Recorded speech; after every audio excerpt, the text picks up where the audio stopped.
CM Revanth రెడ్డికి కోపముంటే తమ ఇల్లు కూల్చుకోవచ్చని పేదల జోలికి మాత్రం వెళ్లొద్దన్నారు కేటీఆర్. పేదల కష్టం తమకు తెలుసన్నారు సీఎం రేవంత్ రెడ్డి. పేదలకు న్యాయం చేసేందుకు మాత్రమే ముందుకు రావాలని సూచించారు. మా సవితక్క కట ముగ్గురు కొడుకులకు 3 బిల్డింగ్లు ఉన్నాయట. యాడనే సుప్రభై మేము దగ్గరుండి కెమెరాలు పెట్టి మేమే కూడగొడతాం. రేవంత్ రెడ్డి నీ కన్ను చల్లబడతాయి అనుకుంటే మా దగ్గర ఉన్న బిల్డింగ్లకు వాటికో వీటికో కూలగొట్టినాకైనా నువ్వు శాంతిస్తావు అనుకుంటే బరాబర్ కూలగొట్టు. కానీ ఆడికి బంద్ అయ్యి ఆడికి కూలగొట్టుడు బంద్ అయ్యి పేదోళ్ళ కడుపులో కొట్టుడు బంద్ అయ్యి మా ఇల్లు కూలగొడుతుంది కడుపు చల్లబడుతుంది అనుకుంటే మా కూలగొట్టు ఆడికి ఆపేయి. పేదవాళ్ళకి మాత్రం కూలగొట్టుడు దయచేసి ముట్టుకోకు.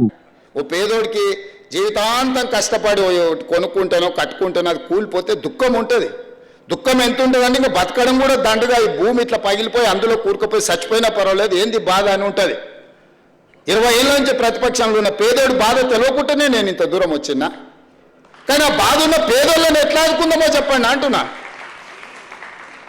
బాధ తెలియకుండా మేము ఇక్కడికి రాలే. బాధ తెలిసి ఒక్కొక్క మెట్టు ఎక్కుకుంటా ఆ పేదలకు అండగా నిలబడుకుంటూ వచ్చినాము.